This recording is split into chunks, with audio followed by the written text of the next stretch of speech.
to teaching and nurturing and driving and feeding them every day. Please give it up for Representative Nikki Buzinski. Give it up, give it up, give it up! Good afternoon, NEA! Are there educators out here today standing for our students?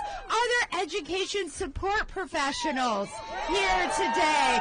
I want to start out by saying I am so proud to represent public school teachers, educators, support professionals in Central and Southern Illinois. And I want to say, yes, thank you. Let's start out with a thank you for what you do every day for our communities and for our children. I am a proud union member. Yes.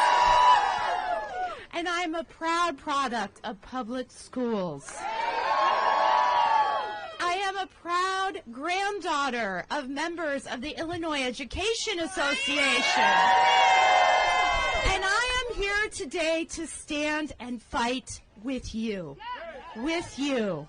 And I want to say, first of all, I am an aunt of a special needs nephew with Down syndrome, that because of the IDEA funding out of the Department of Education, our children in this country with special needs get the care that they need to reach their full potential.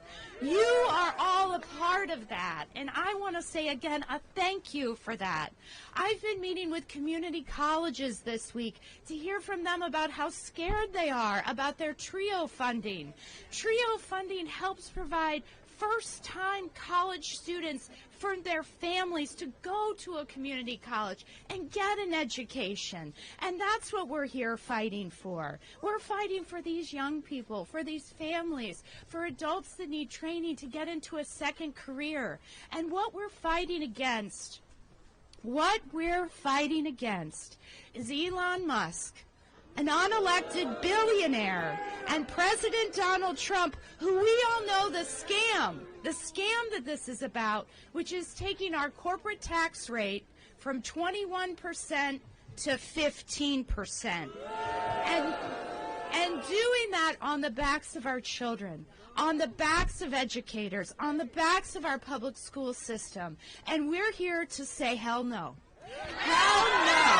Hell no. And so I want to say thank you for being out here in the drizzling, freezing rain and the snow, and it stands to our commitment to the Department of Education, to public schools in this country, to the fight against privatization. That's why we're here, and I want you to know I am proud to stand with you each and every day. Thank you for what you do. Thank you. Thank you.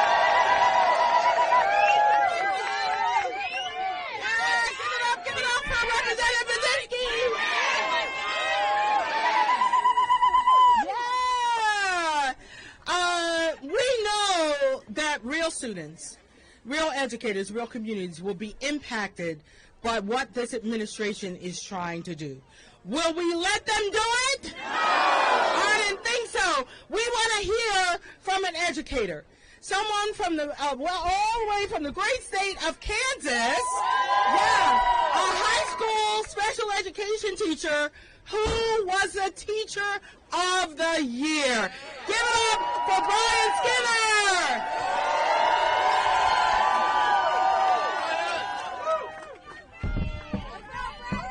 Hello. I just want to say, I don't know of many other groups that would be willing to stand in the snow and in the rain out here in front of the Capitol other than educators. This is what we do. This is how much we care about our kids. As Becky said, I'm Brian Skinner. I am a high school special education teacher from Newton, Kansas, and the 2023 Kansas Teacher of the Year. Now, it's no secret that I disagree with pretty much all of the policies and agendas of this administration. But there's a big difference between disagreeing with a policy or an agenda and recognizing the very real harm that can come from some of the actions that are being proposed here today. I reached out to public school educators from literally every other state across this country. And from that, I want to take a moment to give you a look insight into their classrooms. They shared with me about how they spend their day working tirelessly to help one of their students who has dyslexia to overcome a stigma, about how they work with one of their students who has a learning disability on strategies for reading and writing, about the extra hours that they put in to help the student who is transferred in late so that they can stay caught up, and about the innovative teaching that they do every day to make sure those who learn a little differently recognize their talent and their worth.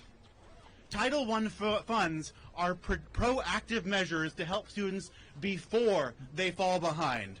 Special education funds help those with disabilities recognize their strengths and help them believe in their skills that they need for their future. And federal lunch programs help ensure that every child has a safe place to learn and to grow. We as educators aren't going to let these students fall through the cracks. It's just not in our nature. And the funds that come from federal programs give educators the resources to help every child succeed.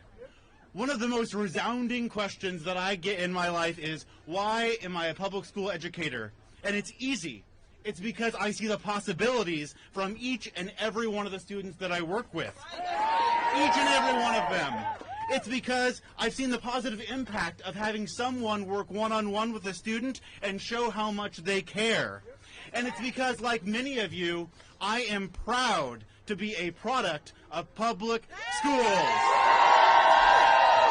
You see, the idea of dismantling the Department of Education and the programs that fall under it, it's not just numbers on a page. There is a human piece to that as well. The reality is that millions of kids and educators rely on these funds to do what they do. The reality is that, unlike private schools, public schools work with every child. And the reality is that taking funds from a system that serves 90% of our kids disproportionately hurts those who either cannot choose or are not chosen by a private school. One of my mottos is, education is what we make it. Because nothing is as powerful as when we do it together.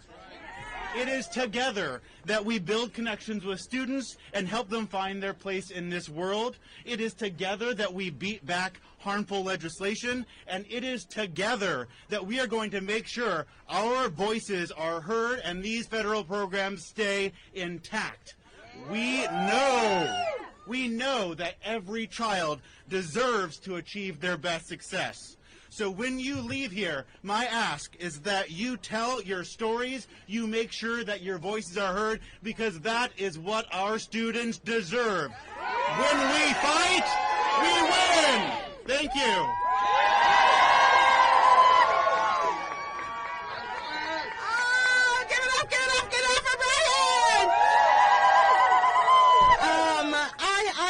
So Brian said something that I want to lift up in this moment. That it is only together that we will be able to not only fight back against the illegal and the immoral and the horrible and the chaos and the cruel and all of that. We can only do that and fight for what our students need and deserve if we do it together. It is my honor that here on this beautiful day, when we have any leaders from all over the country gathered here, when my friend and my colleague, when I told her that we were coming, she said, Becky, I have to be there because we are in this fight together. And there is no one I would rather be in this fight with than a history teacher. Yeah. And the president of the mighty American Federation of Teachers. Give it up for AFT President Randy Weingarten.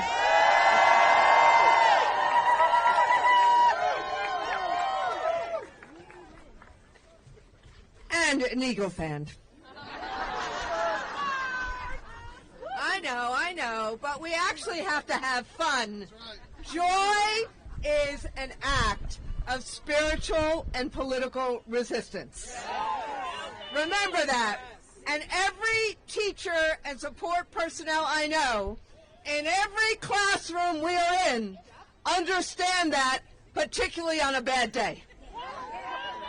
Look, I assumed in this year of 2025, this generation where we need to actually help grow the American dream, I assumed a few months ago what we would be doing right now. It's too rainy to read notes. What we would be doing right now is fighting for more funds. Fighting to actually help all of our children. Excuse me for saying, fighting for all of God's children. Fighting to make sure that the kids who needed English language would have the supports that they needed. Fighting to make sure in our rural and urban and suburban schools we would not simply have a computer or two available.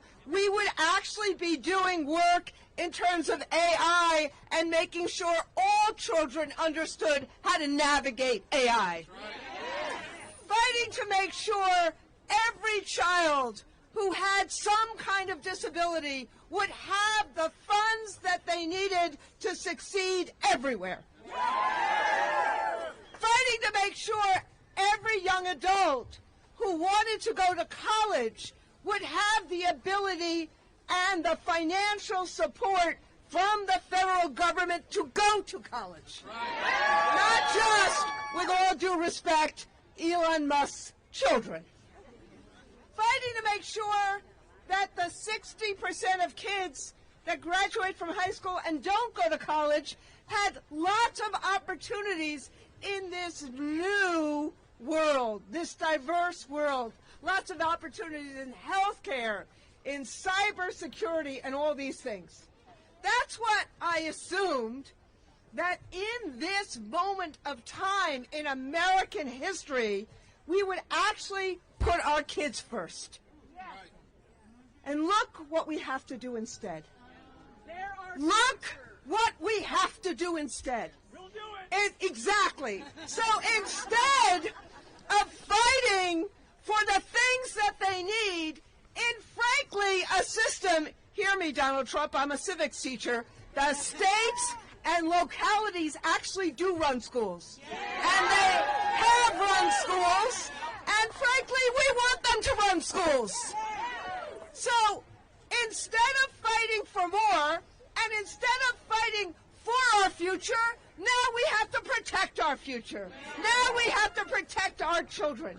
And we, as educators, we as support personnel, we have to work side by side with parents and faith leaders and communities, because we cannot let them pull the rug out of our children's future. And essentially, what is now coming down the pike in this aura of efficiency, it's not efficiency, it's evisceration. It is an attempt to take the funding and take the rights away from each and every child. So as Becky said, it's good that we have each other's back. But more important than she and I having each other's back, we have a job to do other than in our classrooms, which is each and every day between now and whenever that budget gets passed, we have to fight for all of our children. We have to fight for all of God's children so that they have the future that they need. And just like every teacher, when a child is tired or sick, when we give kids food, when we give kids a jacket, when we say, let's actually do a jig on a day like today, we have to stand in as those kids support to make sure that this administration doesn't pull the rug out from under them. Are you ready? Are you ready to fight? Are you ready to fight for the funds we need? Are you ready to fight for the public schools our kids deserve? Thank you.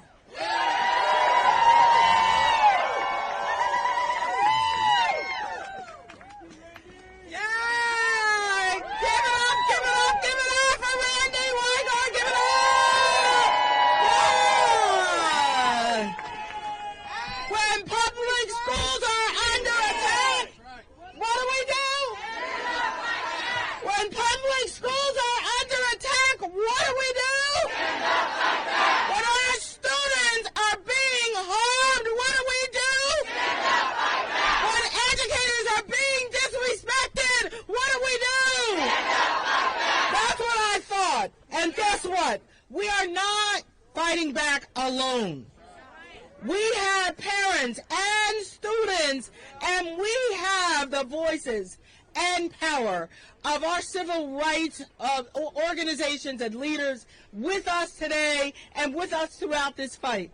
So I need you to hear from one brilliant leader in this fight, one Miss Melanie Campbell, the president and CEO of the Black Civic Participation. Come on up, man. When we fight, we what? When we fight, we what? When we fight, we what? Thank you, Becky. Thank you, NEA, for all you do for our children. I am a product of public schools. How many of you out here went to public school? Raise your hand. So we're going to protect the public schools for the children that are here today. Is that okay? Yes. My mother was a public school teacher after she had 6 of us in a great big town of Mims, Florida, down near Cape Kennedy, if you have never heard of Mims. She helped put Black history in public schools. And so we have an administration that has decided that Black folks don't matter, that Hispanic and Latino folks don't matter, that APIA folks don't matter, that women don't matter, that poor folks don't matter, that tell your neighbor, you matter. I'm going to say it again. Tell your neighbor, you matter. Our children matter. Our nation matters. We are the United States of America. We are not the divided state of America. And so the last thing I want to remind us of is, Elon Musk, he'll be gone after a while because some people ego can't take it for so long. But there's some folks that's not doing their jobs in this building. There's 3, and I learned this in civics. They taught civics when I was in school. 3 levels of government, 3 equal levels of government. 1 is the executive branch. 2 is the legislative branch. 3 is the Supreme Court. That's another problem, but for another day.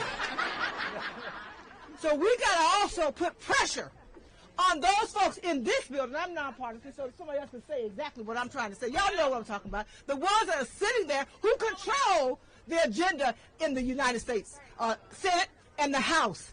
And they got an election, some of them, next year. We're not going to forget, are we? No. So repeat after me. When we fight, we win. When we fight, we win. When we fight, we win. Peace and power. Thank you.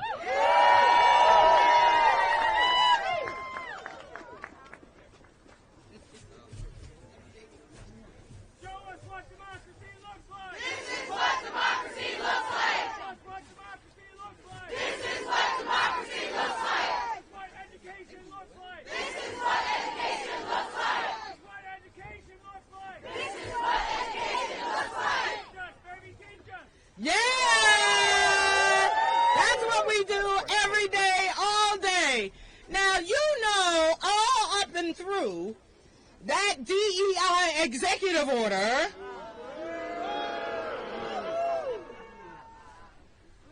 is the plan to take away our educators' right to teach and our students' right to learn. So we're going to next hear from somebody who is not putting up with banning of books. She is a media specialist from the great state of North Carolina. Give it up for Turquoise Resume Parker. Turquoise.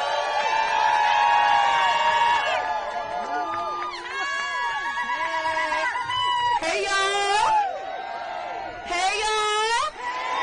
Hey, North Carolina. Hey. Okay, so good afternoon, good evening. It's very cold, but I am Turquoise Lejeune Parker. I am the media specialist at Lakewood Elementary School in the Bull City, Durham, North Carolina.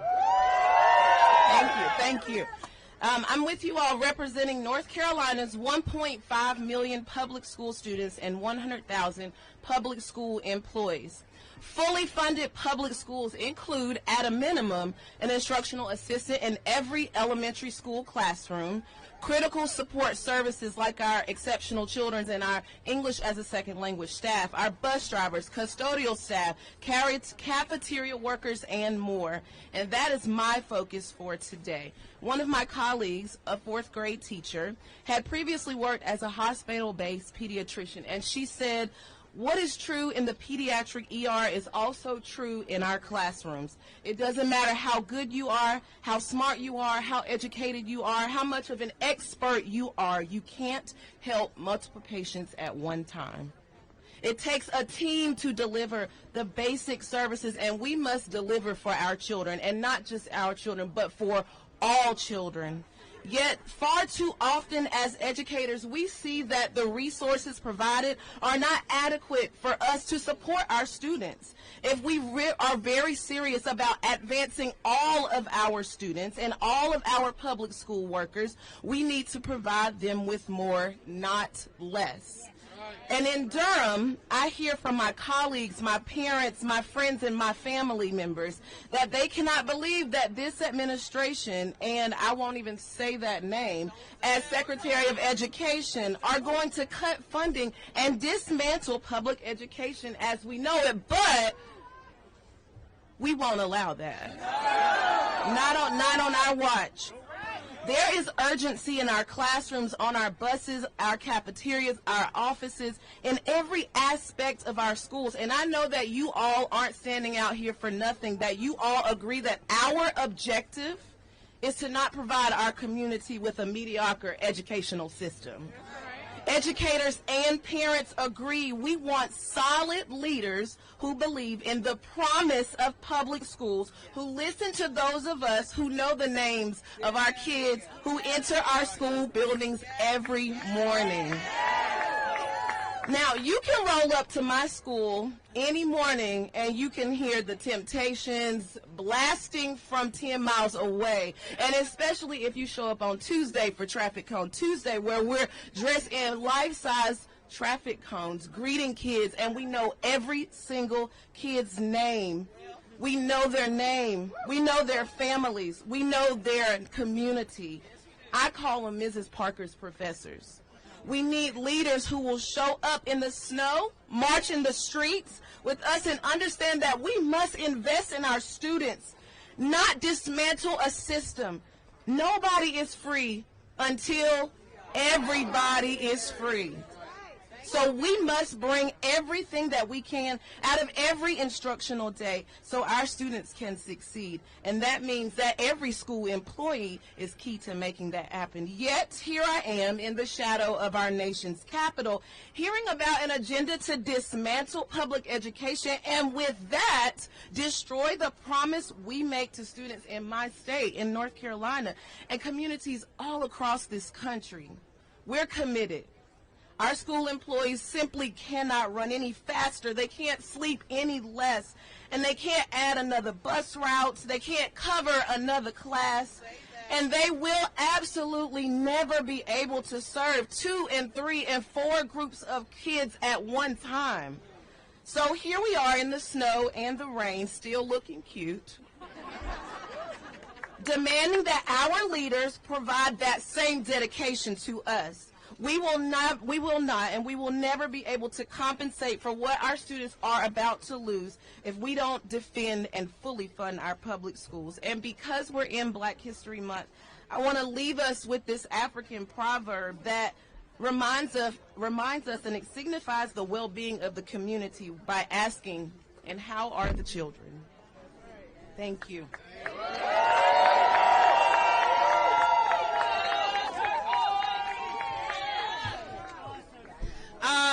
So you heard Melanie say that we have folks at every level of government that are responsible. And as educators, there are a few things we need to teach some of them. But we have some folks here who are allies of our schools and our students and are going to fight not only out here with us, but they're going to be in the room where it happens. We have ranking member of the House Education and Workforce Committee, Representative Bobby Scott from the great state of Virginia. Thank you, Madam President. Thank you. Are there any teachers in the House? All right. Thank you for all you do to educate the next generation. And your work is so important because 70 years ago, in a Supreme Court case, the Supreme Court said that it is doubtful that any child may reasonably be expected to succeed in life if denied the opportunity of an education. Such an opportunity is a right which must be made available to all on equal terms. Just this week we got numbers for the achievement, and we found that we have a lot of work to do. And so what are Republicans' response? Get rid of the Department of Education. How stupid is that? They didn't have good teachers. That's their problem. We need to make sure that we keep the Department of Education and improve education. Can we do that? Yes! Now, we just need 3 Republicans to join us, and we can block all of this foolishness. So call your Republican friends, tell them to join us, tell them to keep the Department of Education, and we can keep educating our children the way they need to be educated. Thank you, teachers, for all that you do.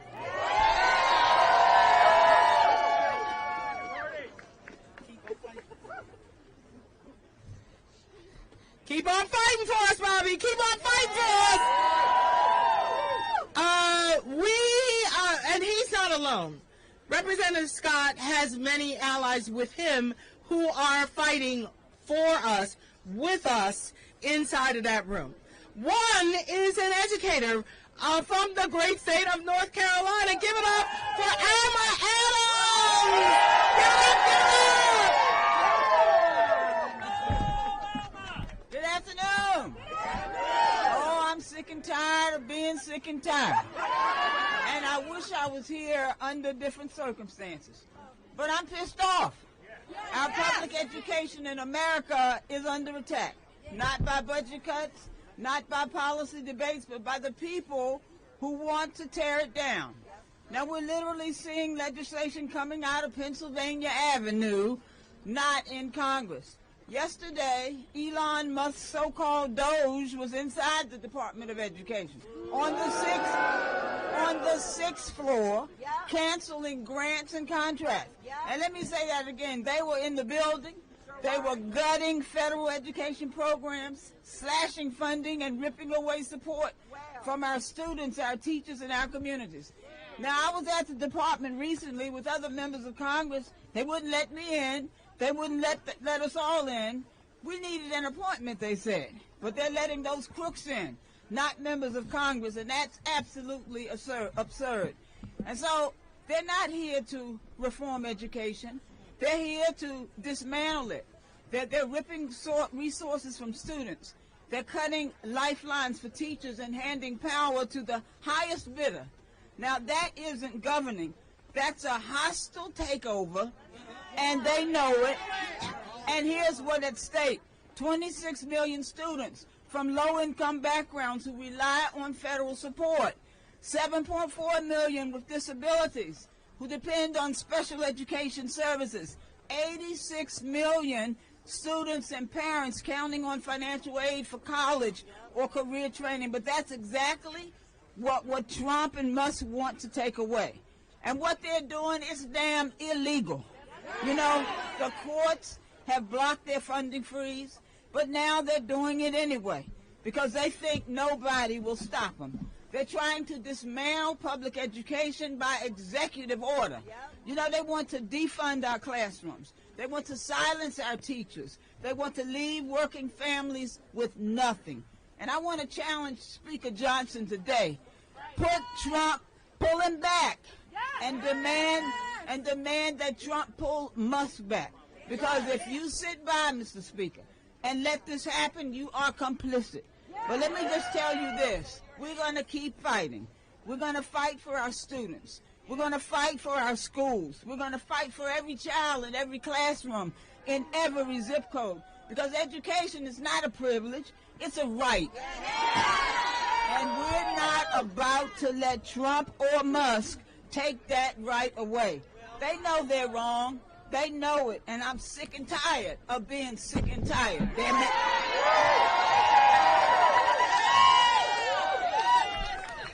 So I told you you weren't alone, and Representative Adams brought a friend with her.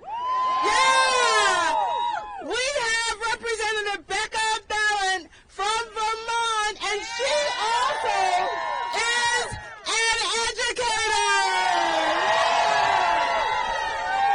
So yes, I'm Becca Ballant. I represent the great state of Vermont. I'm here representing rural America, rural school districts, and I'm here as a former teacher.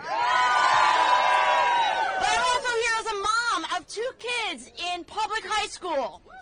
And I'm here today to stand up for our kids and our grandkids across this country and their parents and their grandparents who want to give them a better life.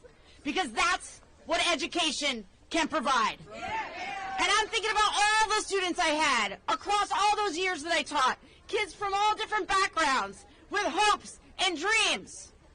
And teachers, we know education is power. Knowledge is power. It gives us all a path to a better life. Whether you're in Maine or whether you're in Illinois, whether you're in Indiana or Texas, you want your kids to have a fair shot. That's what this is about.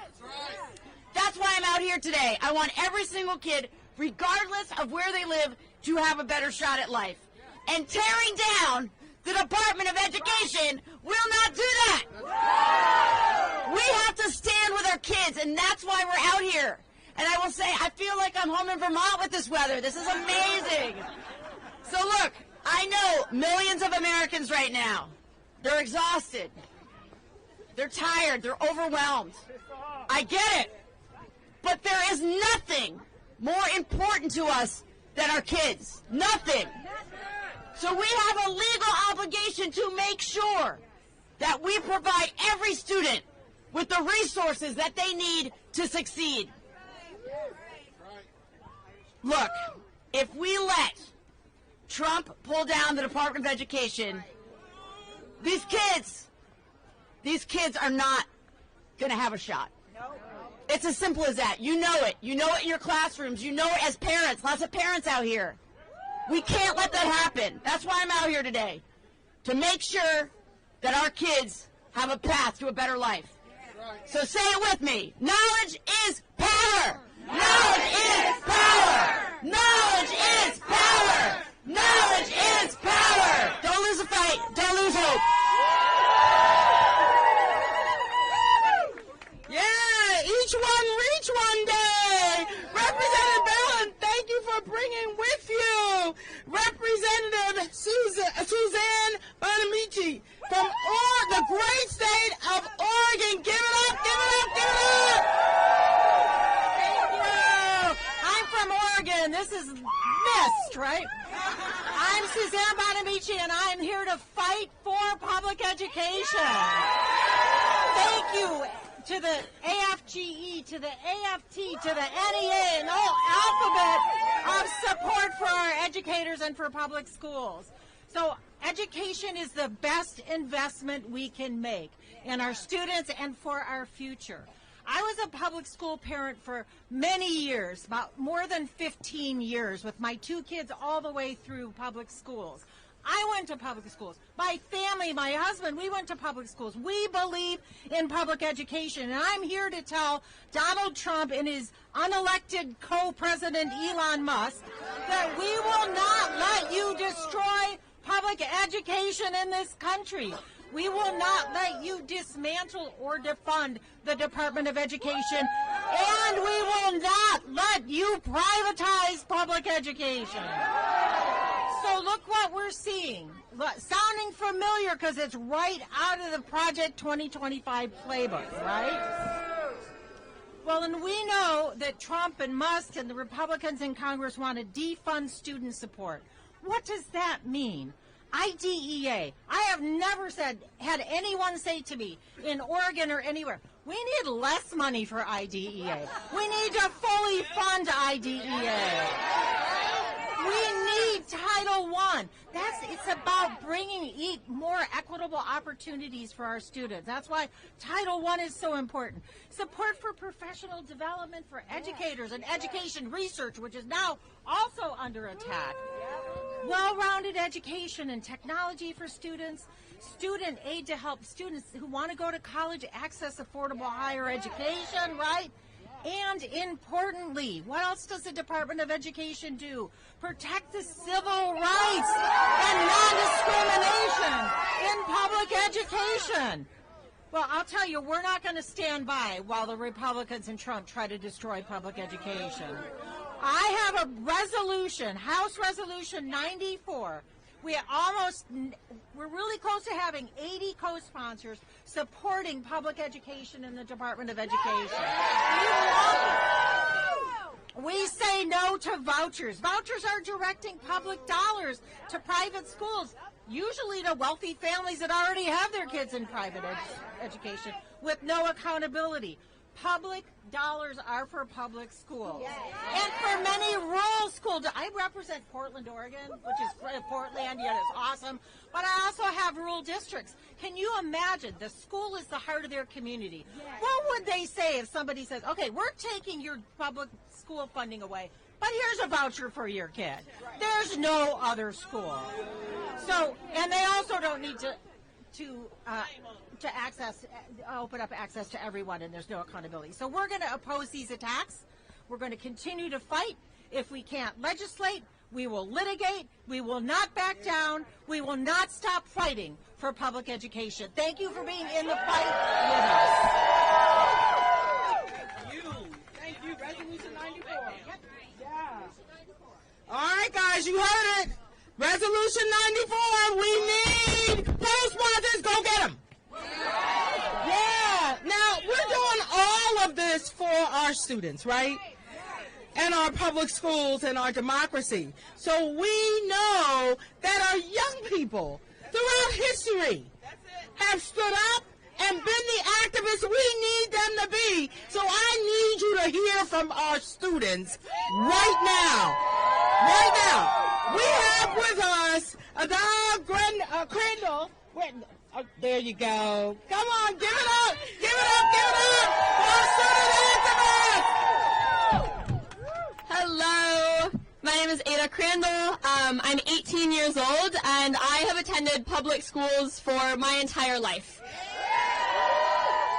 I also run the student organizing program at Sunrise Movement, where we mobilize young people across the country to fight for climate justice and a livable future, and that includes defending our public education. I'm here today because public schools made me who I am. My teachers and classmates made me who I am. School is where I formed my values and worldview and where I learned to be a leader in my community. For so many of my classmates, school was a safe place where they knew that they could go for a meal when there wasn't food at home, where they knew that there would be teachers and staff who truly care and will support them. Trump and his billionaire allies want to take all of this away. They want to divert funding from public schools to line their own pockets.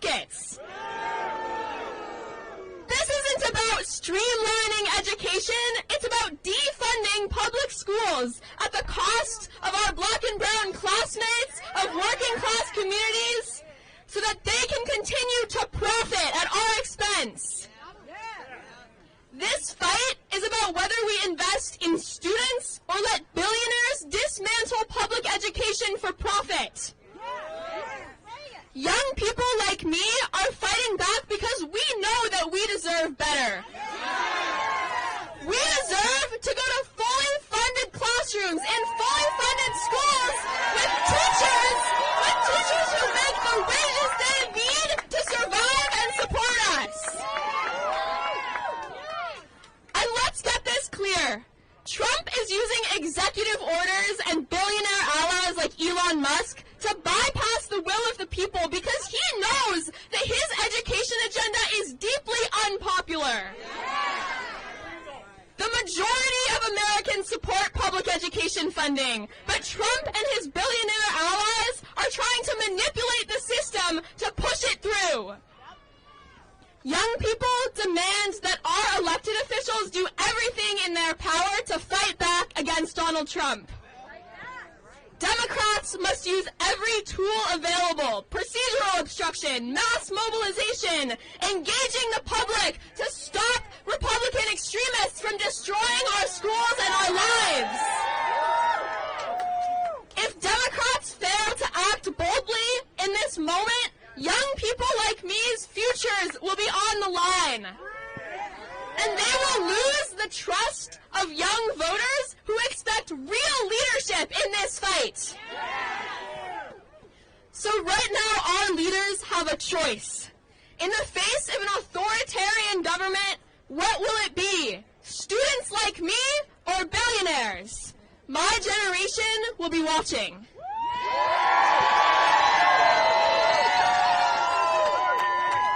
They'll be watching it. Give it up for our students. Yes.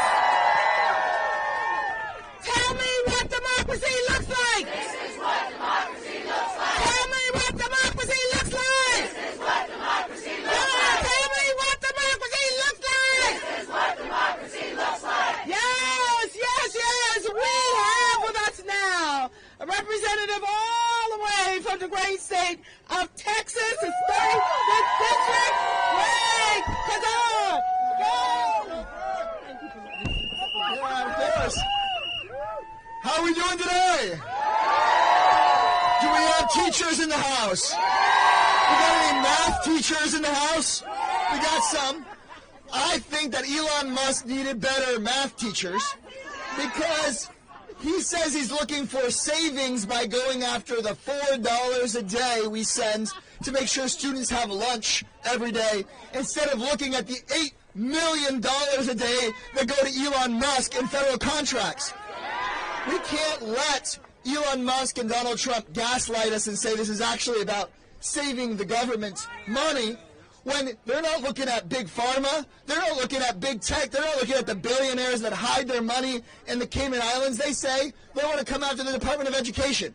They want to come after special education and teachers and students. Why is that? Because they don't want us looking at them, where the real corruption is, where the real fraud is, where the real grifters are. And if we want to stand up for our students, we can say there is the money to make sure every teacher is paid a decent wage. There is the money to not close our public schools. There is the money to make sure you get a higher education and a good job. And Elon Musk and Donald Trump have that money. Don't let them take your money for themselves. Am I right, y'all? Am I right, y'all? We don't need to fire a public school teacher. We don't need to fire a civil rights enforcer. We don't need to fire public servants. We need to fire Elon Musk. Fire who? Fire who? Fire who? Fire who? Remember, they want to cut these programs because they want a billionaire tax break. They want to take our education dollars and hand them out in vouchers to their private corporation friends. And they want to end public education because they know that when we're educated, we can see right through their BS. But you know what? We see through it. The people can stop them. If Democrats hold the line and the people organize, we can push 3 Republicans in vulnerable districts to not just save the Department of Education, but actually save this democracy and make sure we have the future we deserve. But it'll take all of us, y'all. It's going to take all of us. Y'all ready? Y'all ready for this fight? We're in it with you. We're in it with you. Thank y'all very much.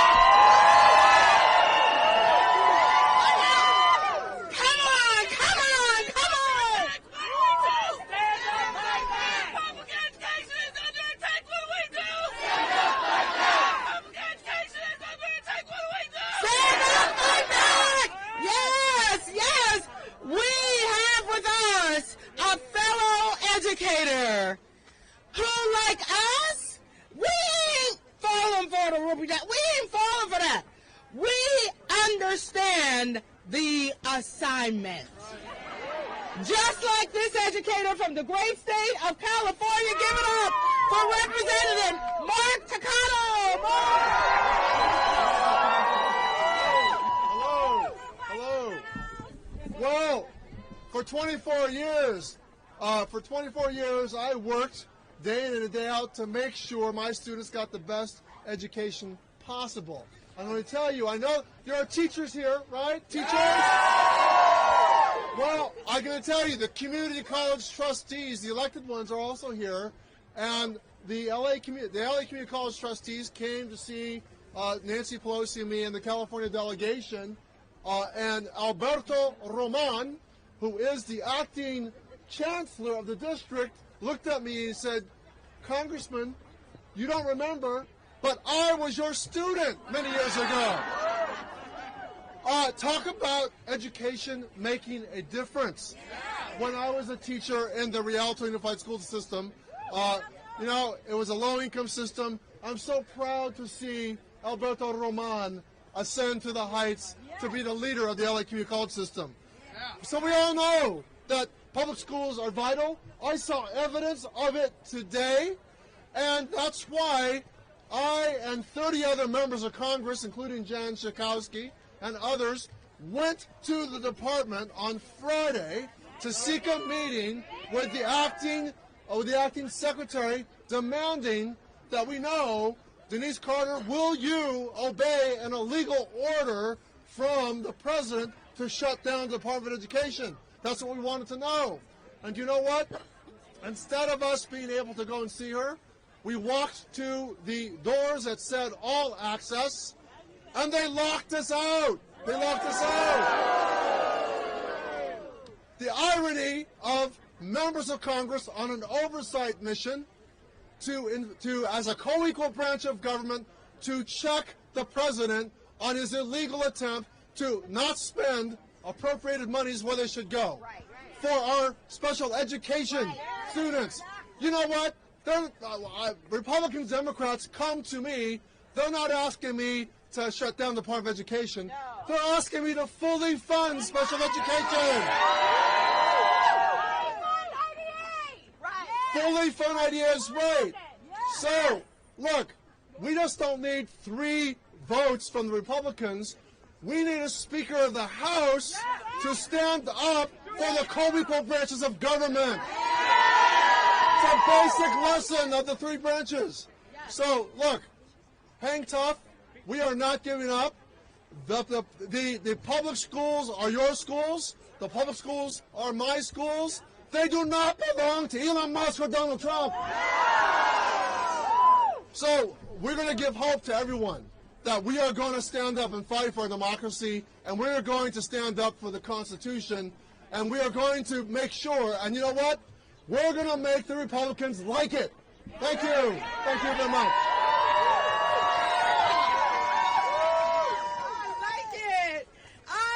Yes. We have another representative who is going to be in that room and carry our message and our kids' voices into that room and fight like hell. Representative Schakowsky from Illinois!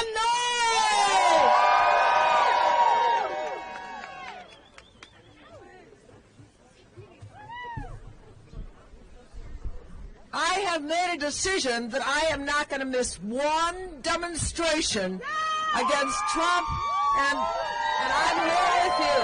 That's it. That's my agenda. That's my agenda. But I want to tell you, I just talked to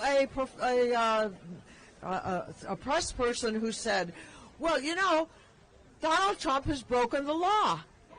If he refuses to take his responsibility, what are you going to do about it? What are people going to do about it?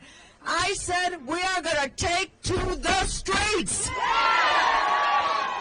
are going to win. The man has broken the law. And we're going to fight back every minute, and I am so proud as a prior teacher myself. Yeah.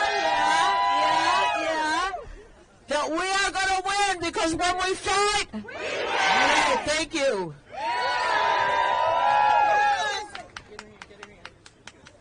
Oh, now you know what? I am a mother and a grandmother. And if I had known about being a grandmother, I would have done that first. Just saying. Can I get a witness? And this I know. Don't mess with moms. Exactly. So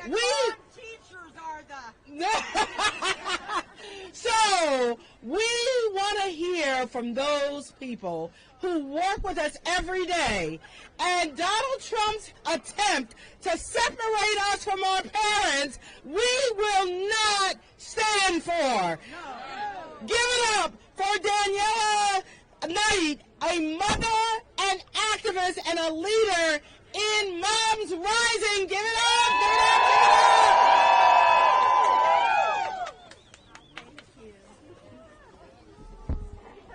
Thank you, everyone, so much for being here and braving the weather to defend our democracy and our schools.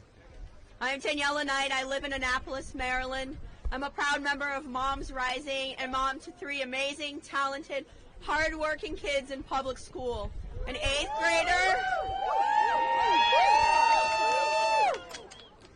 grader, a 4th grader, and a 2nd grader. My kids, your kids, all kids are the future of our world, and I will always fight for their right to a quality education. Yes!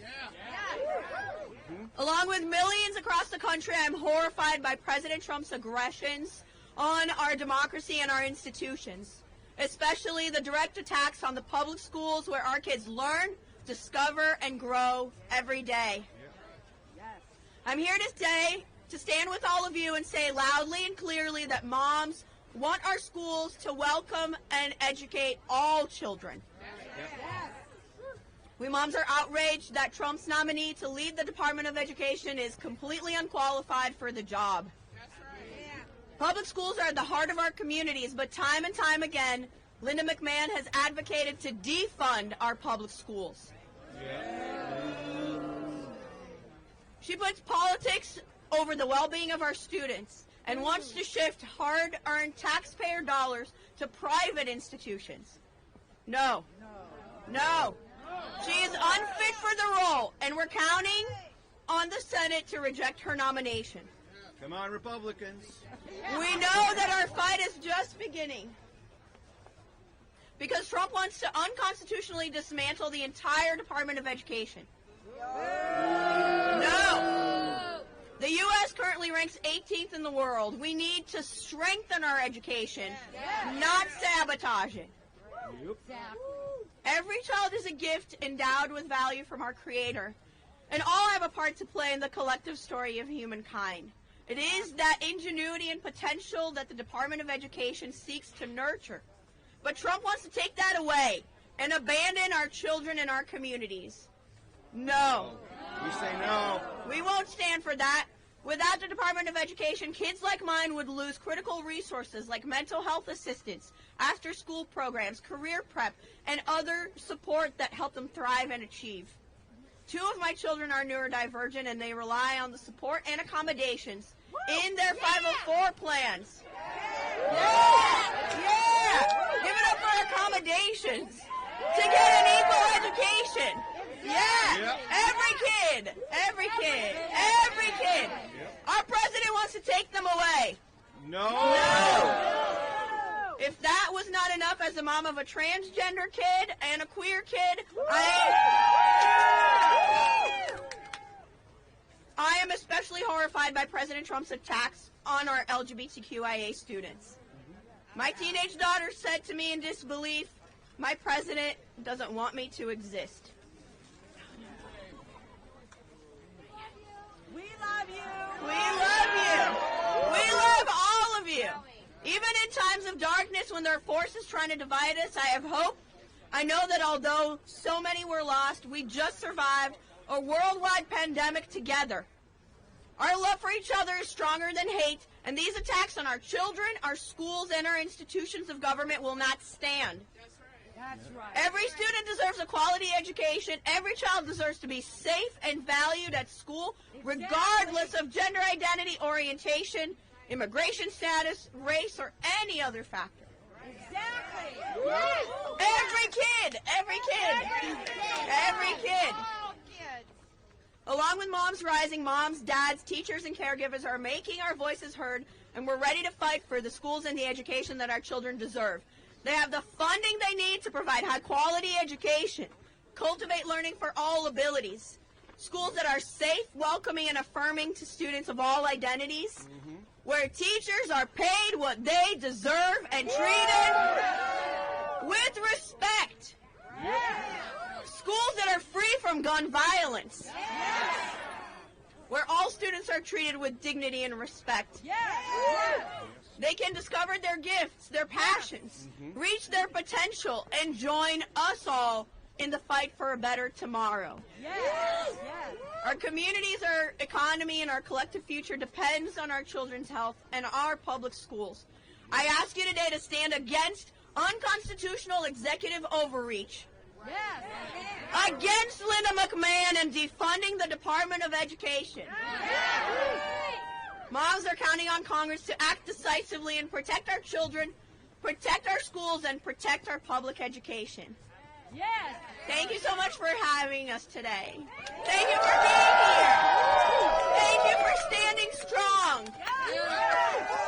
Our voices will be heard. Thank you.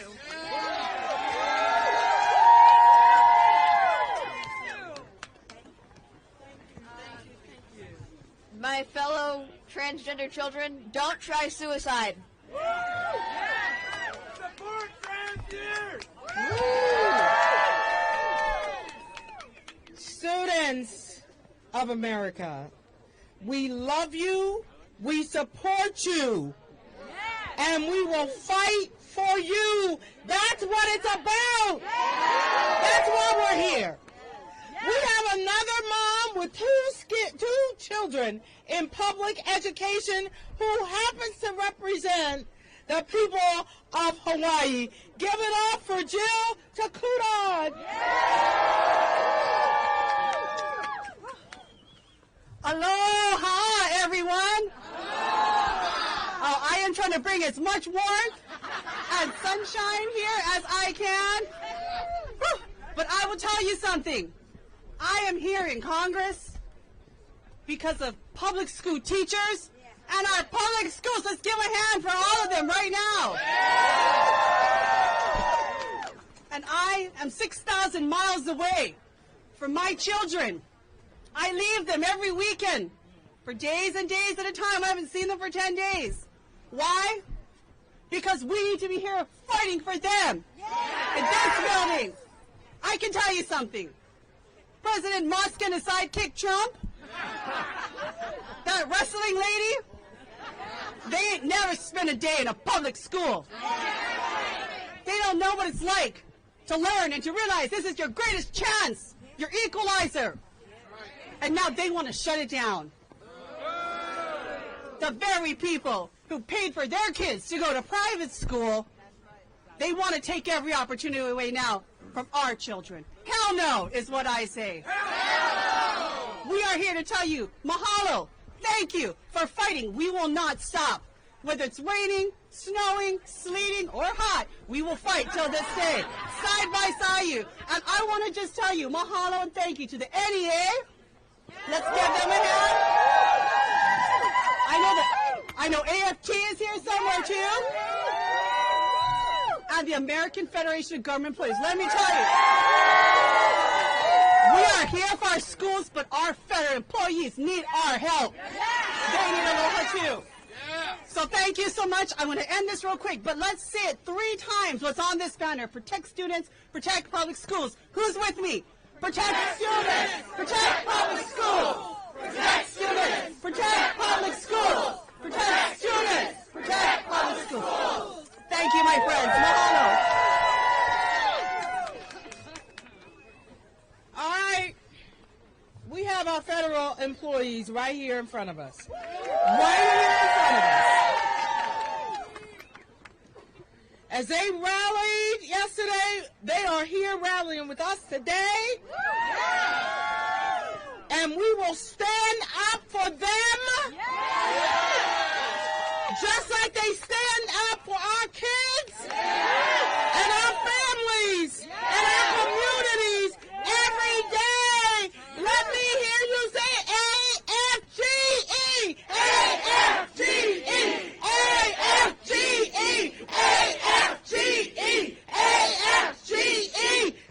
Yeah, we're with you. Yes. From the great state of Massachusetts, we have Jim McGovern. Where are you, Jim? There you are.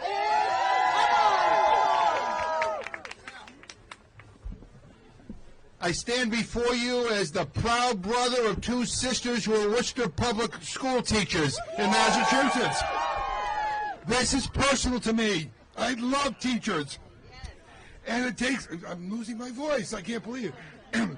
And it takes an extraordinary amount of self-delusion to think that Elon Musk or Donald Trump give a shit about our public schools or about our teachers or about our students. Their kids all have private tutors. They don't go to public schools. They've probably never stepped in to a public school. But I'll tell you this, I am here to stand in solidarity with all of you. These guys want to fight, we'll give them a goddamn fight. And we're going to win. When we fight, we win. Thank you very much.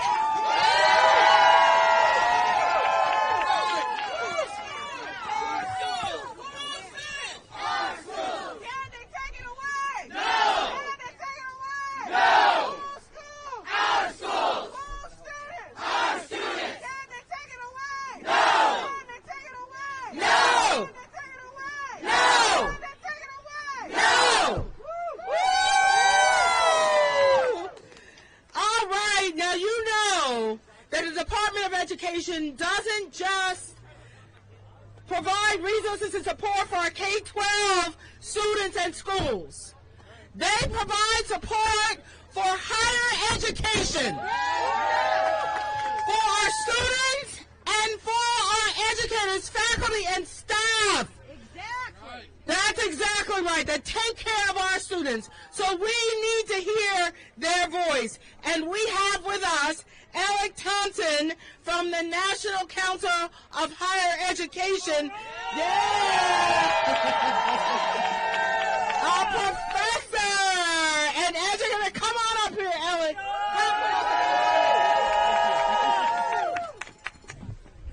Well, this weather's not so great, but I love fighting for democracy, and I'm happy to be out here with all of you. As President Pringle said, I'm a community college professor, and I'm the proud father of 5 children. And I hope they can hear my voices because I hear yours today. So I want to stress 3 important things when we think about public education and higher ed. I want you to first think about it being a public good, and this is an effort by this administration and the people who are enemies of public education to turn it into a private select piece for others, not for everyone. We need that education, we need public education, and we need a public good to be out there for you. And one of the first ways they do that is to attack it through accessibility. Right? They want to make it unaffordable, right? They want to make this something that you can't send anybody to go to. We don't believe in that. We think it belongs to everybody. We think it should be accessible to everyone. If you look at the NIH discussions about in-kind benefits and you want to talk about arbitrary stops to grants and funding, that is not going to put the end to college university. It'll just put the end to people who can afford to go to college university.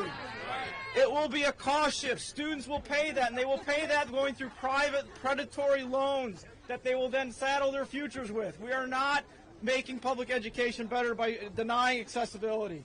The other plank we have to consider is you must remember that this is about making things inclusive. right? The department that heads up the Office of Civil Rights is under attack and being removed, right? We have public language that says, let's remove DEI. This not only tells us our curriculum is going to be shortened, but it tells people who are in those categories, you're not welcome in our important public institutions. We need to change that. We need to make sure that it happens. And finally, going to college and university is a transformative public service. It transforms your life. Your individual life is better for that happening. Society is better for that happening. We are turning that into a select, small group of people who treat it as a vanity exercise versus creating a change in our society. I hope you'll join with me and raise our voices today and tomorrow, and raise them for your colleagues, raise them for your students, raise them for your family, and stick with me and fight for public education at the K-12 level, but also in higher ed. Thank you so very much.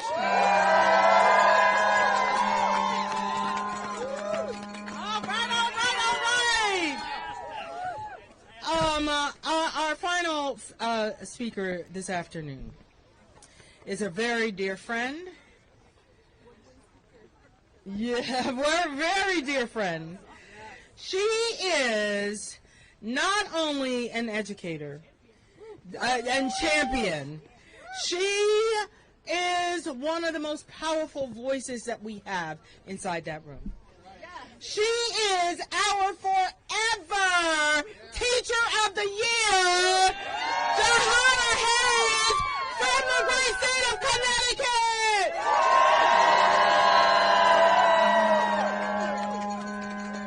Thank you, and I'm so sorry. I'm going to wrap it up quick so that you all can get out of the rain. But this right here is the reason I'm here. This right here is the reason I came to Congress. I had a purpose before anybody had an opinion on this topic. This is why I'm here. This is why I'm here. So while they talk in platitudes and look at this as line items, I have the face of a student burned into my memory every time I take a bill. Every time they're talking about cutting a program. Every time they're talking about what teachers actually do in the classroom. That is why I'm here. That is why I came to Congress, and I will never stop.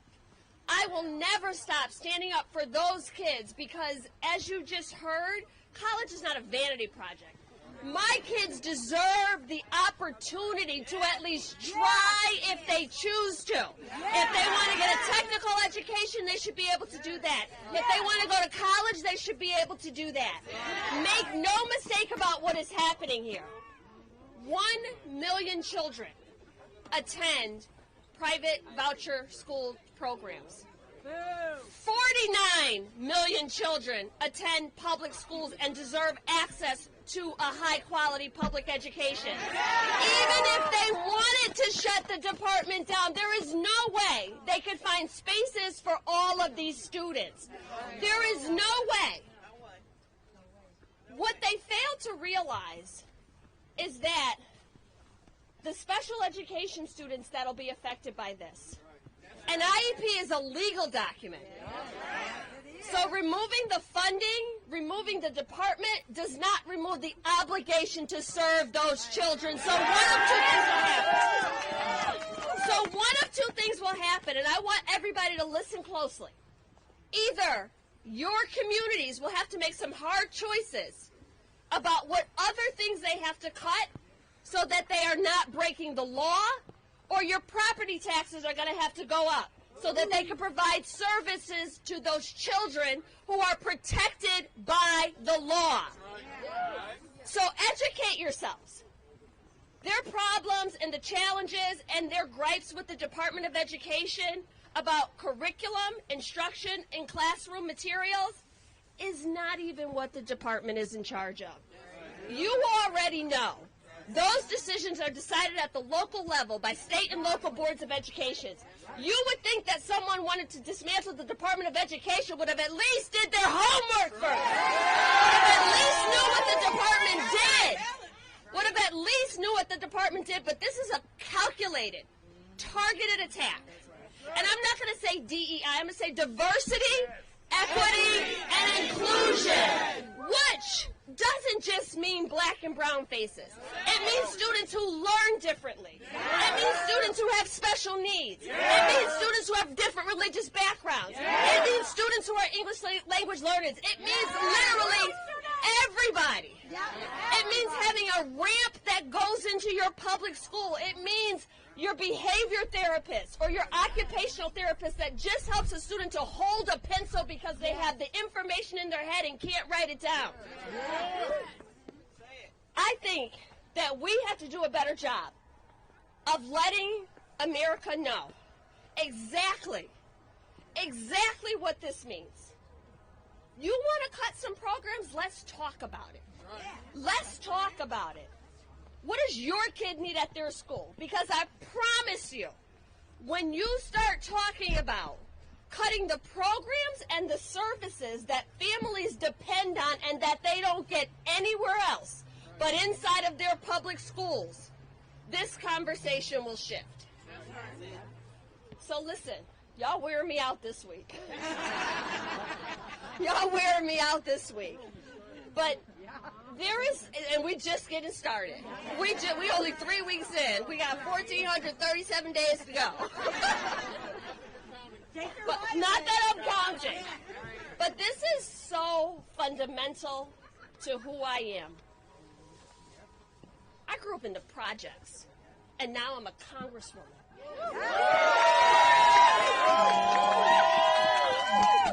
You don't do that without sitting in somebody's classroom, having somebody's teacher and guidance counselor and bus driver and after-school program and before-school program, somebody looking over you and making sure that every time you step out of line, they put you right back on course. You don't do that without somebody caring enough about you to breathe life into you. And the fact that they don't care enough about our kids, about your kids, to prioritize making an investment in their future and to try to illegally seize the funds that have already been set aside for them. Not on my watch. Let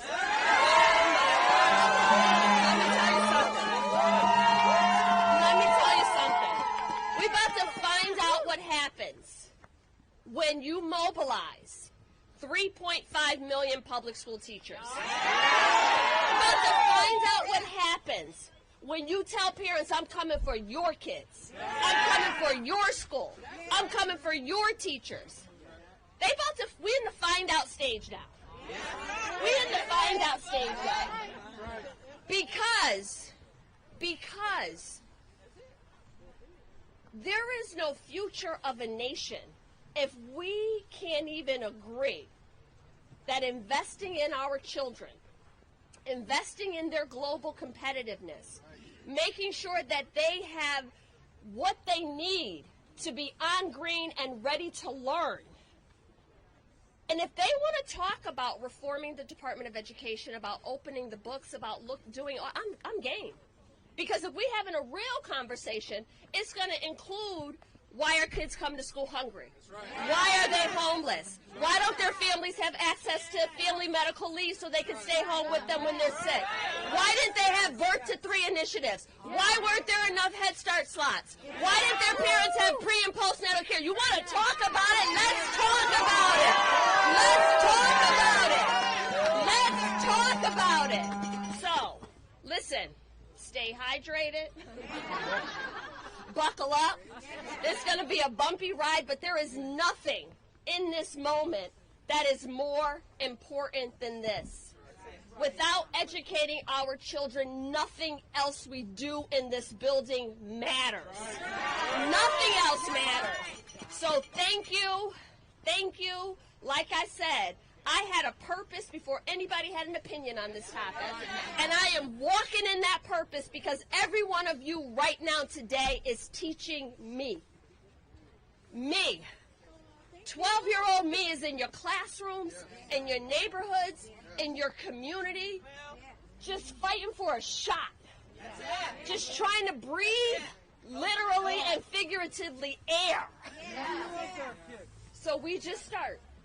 We start today, and we keep going because our kids are dependent on us to get it right now. Thank you.